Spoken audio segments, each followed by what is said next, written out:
Bueno, Manuela, mi nombre es Betsabe Gómez, soy psicóloga acá en Esencia, actualmente estoy finalizando la maestría en psicología clínica y bueno, esta parte de la ansiedad, el tema que vamos a trabajar hoy lo manejo más como desde los adultos, pero la idea es que también conozcamos un poco de los niños y ahí estás tú que eres súper experta pues como en estos temas de la niñez. Claro que sí. Bueno, entonces vamos a ir hablando. Bueno, ustedes saben que la ansiedad, hoy en día hablamos mucho acerca de este tema, porque es un tema que afecta a muchas personas y obviamente los niños no son esta problemática. Considero que existe un incremento de estos síntomas a partir de la pandemia. Y bueno, la ansiedad obviamente es una preocupación excesiva sobre diferentes situaciones. Cuando hablamos de un trastorno de ansiedad generalizada, no hablamos como de un solo factor que la desencadene, es decir, por ejemplo, algo que nos genera fobia o una situación que nos genera miedo o temor, sino que es un sentimiento de ansiedad persistente sobre muchas áreas de la vida. En el caso de un adulto, que a veces nos va a hablar un poquitico más cómo se manifiesta como en el adulto, es frente, no sé, al trabajo, entonces que la universidad, como todo lo que tiene que ver con su vida cotidiana. En cambio, en el niño, la ansiedad es más eh, relacionada con el colegio, con la escuela, con las tareas, con la vida familiar. Bueno, cuéntanos, Betsa, cómo es en la parte de los adultos. Sí, por lo menos algo muy particular y lo vamos a ver ahorita, es que uno dice, bueno, cuando experimentamos ansiedad pensamos que los niños también lo van a experimentar de la misma forma. Y más adelantico, Manuel lo va a explicar y vamos a ver que hay ciertas diferencias en cuanto a las manifestaciones que podemos experimentar. Antes que, que decirles de pronto qué posibles situaciones o nivel, pues como en la parte adulta podemos experimentar y que nos puede detonar la ansiedad, hay que partir de algo muy importante y es que no siempre la ansiedad es patológica, incluso todos, niños, adultos, de alguna forma experimentamos la ansiedad, ¿cierto? La ansiedad es respuesta a un evento que vemos como amenazante o que nos demanda ciertas respuestas que nos impulsa a prepararnos mucho más, a prepararnos para enfrentarnos a esa situación. Entonces ahí es funcional. Cuando comenzamos a experimentar ansiedad, no ante situaciones reales, por decirlo así, no es que yo siento que voy a morir porque me duele la cabeza, ya hay un pensamiento irreal, porque no hay una explicación que determine que tenga una enfermedad crónica y que eso vaya a pasar. Entonces, mire, son pensamientos muy catastróficos, muy anticipatorios, que no hay un fundamento real que explique que esa situación me va a pasar. Y comenzamos a alternar no solamente los síntomas a nivel cognitivo, por ejemplo, pensamientos no sé, me van a despedir del trabajo, ¿cierto? Cuando no hay una razón aparente para que eso pase, o me va a ir súper mal en la universidad, o me voy a equivocar, o en fin, los ISIS, y si me equivoco, y si me pasa esto, o sea, estamos adelantados allá a las cosas que a uno nos ha pasado, y también a nivel fisiológico, empezamos también como a activarse porque el cuerpo comienza a prepararse para reaccionar ante una situación que esté percibiendo como amenazante, así no esté. Nuestro cuerpo vive ese pensamiento o eso como si fuera una realidad, ¿cierto? Independientemente del que sea. Empieza a sentir sensación de vacío en el pecho, hiperventilación, muchas veces temblor, insomnio, sensación de desmayo.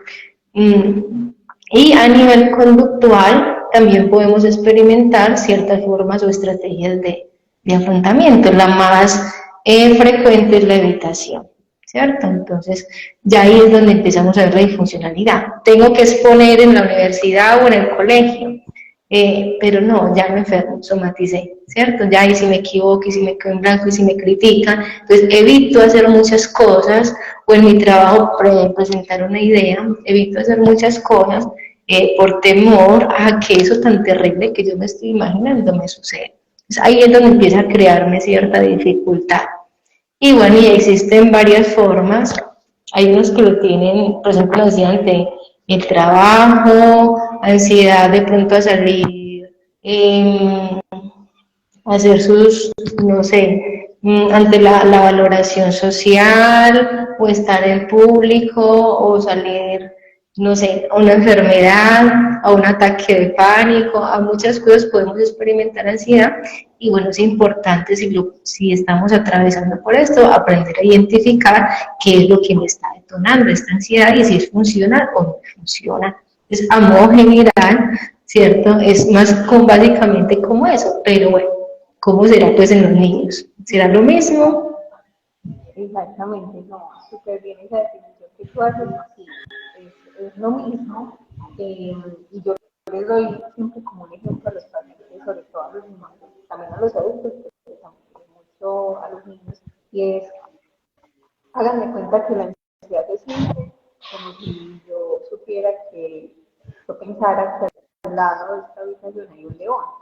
El chiste de la ansiedad es que ese león no existe, ¿cierto? Pensa, tú me estás escuchando bien, que me están Sí, te oyendo. estoy escuchando perfectamente. Entonces, el chiste de la ansiedad es que el león no existe, ¿cierto? Entonces, es un miedo irracional, una angustia sobre algo que me genera una amenaza, pero en realidad, digamos, no genera una amenaza. Están diciendo que no se escucha. Bueno, mientras Manu, Listo, yo creo que ya. ¿Me escuchas? creo que mejoró. Listo, Sí, se escucha mucho más fuerte. listo, perfecto. Entonces, lo que les decía, es todos los síntomas que mencionaba Betsa, se manifiestan también en los niños, pero yo creo que hay dos características esenciales. Una es que hay una mayor manifestación somática, es decir, los niños presentan más la ansiedad con ganas de vomitar, con náuseas, con dolores en el cuerpo, es más somática. Y lo segundo es que puede haber un ausentismo a nivel escolar. Entonces los niños cuando están empezando a presentar esa ansiedad, empiezan a faltar más al colegio, por consiguiente baja más su rendimiento escolar. Yo creería que esa es como la diferencia.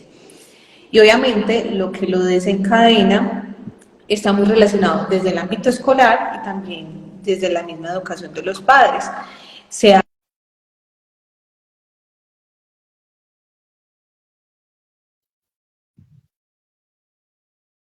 que los niños ansiosos generalmente son de padres muy perfeccionistas, muy rígidos, muy dogmáticos, que generan, digamos, una estructura de pensamiento muy ligada al perfeccionismo.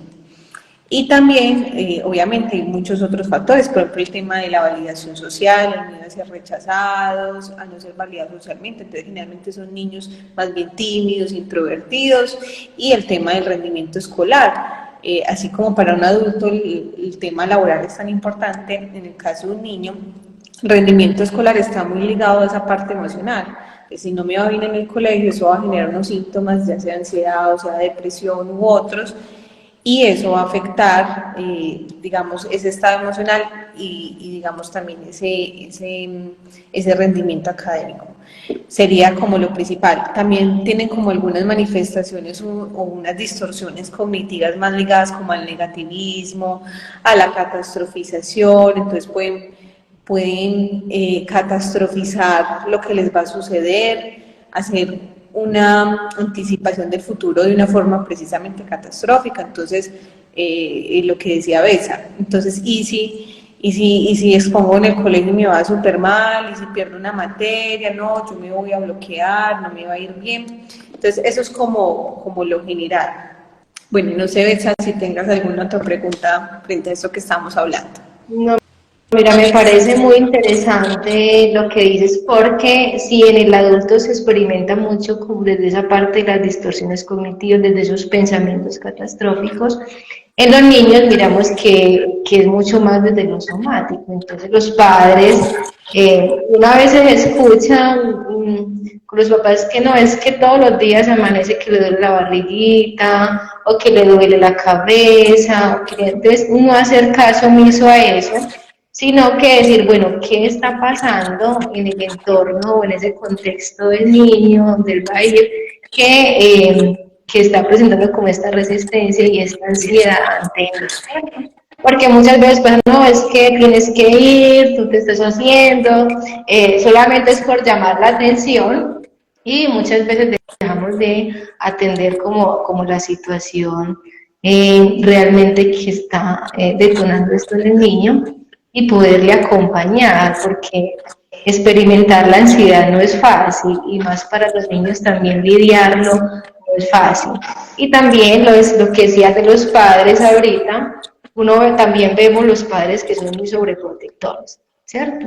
Porque uno ve peligros por todos lados, entonces creamos niños muy temerosos y hacen que sea mucho más difícil como enfrentarse a esas cotidianidades. Entonces, estar muy pendientes de eso, y los niños lo manifiestan mucho en el cuerpo, ¿cierto? O sea, en el dolor. Ellos dicen, no, estoy pensando esto, mucho en su cuerpo, ¿cierto? Me duele, tengo un huequito acá en el estómago, tengo muchas cosas, entonces estar como muy atentos y no hacer caso omiso a esa parte. Entonces, mira Totalmente. lo que decías ahorita, Manu, no sé qué, esto, bueno, cómo afecta a estos niños como en su cotidianidad, decía en la parte escolar, de qué otra forma podría afectar. Bueno, y iba a agregar pues otra cosa, y es que al tener esas manifestaciones somáticas, entonces los papás, la primera vía de consulta quizás es el tema del médico, ¿cierto? Entonces, le está doliendo el estómago, entonces hacen exámenes, y no, precisamente pues es el tema de la ansiedad, y dicen, los niños dicen mucho, es que yo siento un vacío en el estómago. Nosotros los adultos podemos verbalizar más fácilmente como eso que sentimos, no me siento ansioso, me preocupa algo. El niño no lo expresa tanto, sino que es más a nivel del cuerpo, o sea, el cuerpo empieza a hablar de que está presentando pues ansiedad. Yo creería que la afectación principalmente es en el tema escolar, generando pues ese ausentismo a nivel escolar, en las relaciones sociales, porque claramente se puede tender a aislar, se le puede dificultar esas relaciones interpersonales a ser tan ansioso, como te mencionaba ahorita, pueden tener algunos rasgos de personalidad que los hagan ser más tímidos. Claro, como todo el tiempo están de pronto evaluando qué podría suceder, qué podría pasar, entonces tienden a sobrepensar, y eso se manifiesta en la socialización también. Y obviamente en el contexto familiar, también como factor que lo desencadena, pero obviamente genera mucha dificultad, porque como no comprendemos estos temas, pensamos que el niño está actuando, o que el niño se está haciendo, o que es una pataleta más, y no entendemos que lo que está manifestando precisamente es un trastorno de ansiedad, que es una enfermedad que requiere un tratamiento, que requiere una evaluación y que requiere pues como la atención de un profesional adecuado. Mira, y también de pronto, Manu, si les aclaramos un poquito, ¿en qué momento ya podríamos hablar de un trastorno? No especificar, sino porque podemos, como les decía al inicio, un momento de ansiedad normal, ¿ah? Si no es que ya el niño está ansioso, no. Entonces llevémoslo al médico, al psiquiatra, porque puede pasar de que no, solamente fue un momento, le tocaba exponer o le tocaba presentar un examen en el colegio y está preocupadito porque si no lo gano y si todo esto, o sea, o exponer, es también mirar hasta en qué momento ya puedo como padre decir, no, realmente necesito buscar esa ayuda. Yo creería, bueno, hay muchos síntomas, por ejemplo, dificultad para concentrarse, puede presentar irritabilidad, obviamente angustia, miedo, preocupación, problemas en el sueño, entonces insomnio o también problemas en la conducta alimentaria, pero yo creería que digamos, lo que puede llevar a los padres precisamente a consultar es que todos estos síntomas generan una afectación muy grande en las áreas de funcionamiento, es decir, genera una afectación muy grande en el colegio, muy grande a nivel académico, a nivel social, a nivel familiar. Si no genera esas afectaciones, no podríamos hablar de una ansiedad patológica, sino una ansiedad normal por una situación específica. Obviamente también hay que hablar de un tiempo. Debe aparecer al menos durante unos 6 meses, donde sea más el tiempo que aparezca esta ansiedad y donde haya todas esas manifestaciones clínicas. Pero lo más importante es que haya una afectación en todas las áreas de funcionamiento. Entonces, si vemos, por ejemplo, que en el área escolar tiene bajo rendimiento, no quiere ir al colegio, presenta un temor de ir al colegio, una angustia, pero aparte también a nivel social se le dificulta esas relaciones interpersonales, pero también a nivel familiar eso genera una dificultad. Y bueno, yo que he tratado con muchos chicos ansiosos, uno sí ve cuando es algo normal, una ansiedad normal, no sé, por exponer o por hacer X o Y actividad escolar, cuando es una ansiedad sumamente patológica, porque uno ve el nivel de desgaste que genera, por ejemplo, en los padres, que ya se sienten agotados, que han tratado de mil maneras trabajar esto porque no saben qué es, no tiene como un nombre para ellos. Entonces uno ve que hay un nivel de dificultad muy, muy alto, como en todas esas áreas de funcionamiento. Yo creería que es como lo principal. Bueno, recomendaciones para los Bueno, padres. listo, bueno, en recomendaciones para los padres, como les mencionaba, lo primero es consultar a un profesional de la salud mental, donde este profesional va a hacer obviamente una evaluación pertinente que va a constar en algunas ocasiones de aplicar algunos test psicológicos, de hacer una evaluación clínica, una evaluación desde la observación y posteriormente hace pues como el tratamiento efectivo que se basa mucho en generar como algunas estrategias, porque en el tema de la ansiedad yo considero que más que sanarla completamente es aprenderla a manejar, sobre todo cuando está ligada como a los rasgos de personalidad. Si aparece desde muy niño, generalmente, posiblemente sea un niño que va a ser muy ansioso pues como toda la vida, así como hay niños que desde su mismo temperamento nacen más tímidos, o sea, desde esa parte de temperamento o son más irritables, hay niños que nacen siendo más ansiosos o más temerosos. Entonces, posiblemente va a ser algo que va a tener que lidiar, digamos, toda la vida o manejar toda la vida. Entonces es muy importante generar como unas estrategias que le permitan trabajar esos síntomas y que él mismo empiece a encontrar qué es lo que lo detona, qué aspectos le afectan en la ansiedad. Entonces, primero el punto, muy importante, validar las emociones. Las personas que hemos conocido, personas con un trastorno de ansiedad, sabemos lo difícil que es, lo complejo que es, y como no sabemos de estos temas y no nos han educado acerca de estas problemáticas, a veces invalidamos mucho a las personas, lo que les comentaba ahorita. No, es que él se está haciendo, es una pataleta, eso es puro show, pero la persona que ha sentido o ha estado al lado de alguien que sufre ansiedad, sabe que genera mucho dolor, mucho sufrimiento y que es muy importante validar las emociones. ¿Cómo validar las emociones? Decirle a la otra persona, comprendo, entiendo cómo te estás sintiendo, ayudándole a gestionar precisamente esas emociones, no regañarlo, ¿cierto? Los papás no regañar a los niños, sino lo contrario, ayudarle a gestionar esa emoción, porque a veces también el tratar de evitar sentir la ansiedad hace que se perpetúe y se aumente. Entonces no se trata de evitarla, sino gestionarla de una forma adecuada. Segundo, también es muy importante tener una comunicación abierta, donde el niño sea capaz de hablar de cómo se siente, qué le genera ansiedad, como les mencionaba ahorita, siempre van a haber unas situaciones que la detonen. No todas las personas se les manifiesta la ansiedad de la misma manera. Así como habrá un niño que se le manifieste más la ansiedad relacionada con las relaciones sociales, habrá otro que sea más el tema académico. Entonces, dependiendo de eso, ayudarlo a encontrar cuáles son esos factores que más le desencadenan la ansiedad también es muy importante.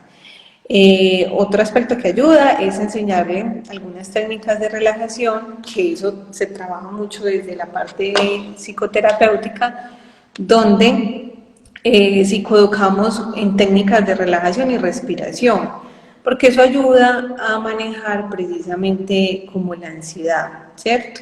Entonces hay unas técnicas que son más divertidas, más acopladas pues como a las necesidades de los niños, que les ayudan a que ellos mismos, me siento ansioso, bueno, tengo que respirar, tengo que inhalar, tengo que exhalar y tengo que aprender precisamente a manejar esa ansiedad. También muy importante fomentar como todos esos hábitos de vida saludable, como por ejemplo el ejercicio, tener una alimentación adecuada, establecer una rutina. A veces cuando los niños, o sea, el tener una rutina les brinda una seguridad.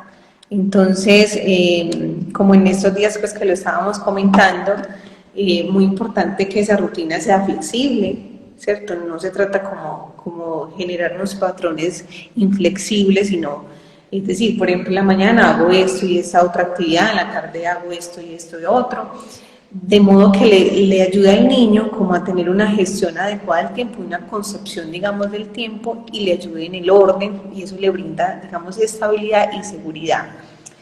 Y bueno, y practicar el tema del autocuidado. Muchas veces los niños están muy enfocados en la parte escolar, que también es muy importante, pero es muy necesario que los niños también tengan espacios donde se fomente el autocuidado desde el juego, desde actividades recreativas, desde la lectura, entre muchas otras. No sé, Betsa, si tengas alguna otra recomendación para los papás. Yo diría, en cuanto a un aspecto que mencionabas inicialmente, cuando son padres muy exigentes con los niños, ¿cómo podríamos ayudarles ahí? Porque, ¿qué pasa? Muchas veces nos enfocamos en el resultado del niño, es decir, no es que tienes, ¿por qué te sacaste un 4 si tienes que sacarte un 5? ¿Por qué te sacaste? Y entonces vamos creando esas inseguridades que también generan ansiedad en el niño en cuanto al resultado. Es muy importante para los papás, más que enfocarse en esos resultados, resaltar el esfuerzo que está haciendo el niño, el proceso que el niño está haciendo en ese momento, el esfuerzo que está estudiando, que se esté preparando, porque eso los lleva a tener mucho más seguridad en ellos mismos y a lidiar un poco en la parte cuando algo no le sale como lo esperaba su papá, por decirlo así, no frustradas, así que no, ya me esforcé, hiciste lo mejor posible, la diste toda, bueno, ¿cierto? Miremos a ver si la próxima podemos mirar como un poquitico más de eso, ¿cierto? Entonces, como papás, porque ¿qué pasa? No veas que te faltó estudiar más, es que te pusiste mucho a jugar o te faltó también reforzarles también ese esfuerzo que los niños hacen. Entonces, yo les recomendaría esa parte y escucharlos muchísimo, ¿cierto?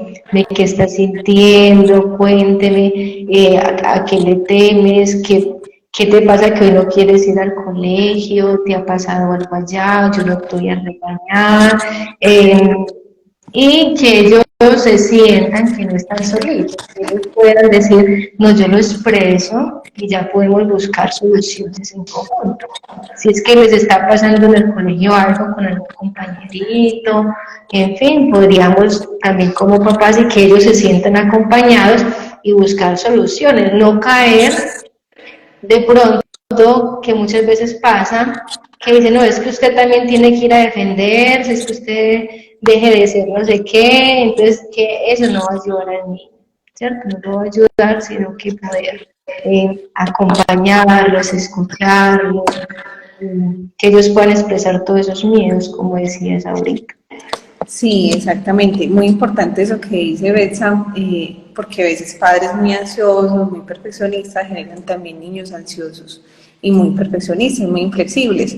Cuando son padres muy estrictos, ayudarles como a que no sean tan, o sea, flexibilizar ese pensamiento, valorar más el esfuerzo que el mismo resultado, porque obviamente, o sea, una nota es importante, pero una nota a veces no define el conocimiento de una persona.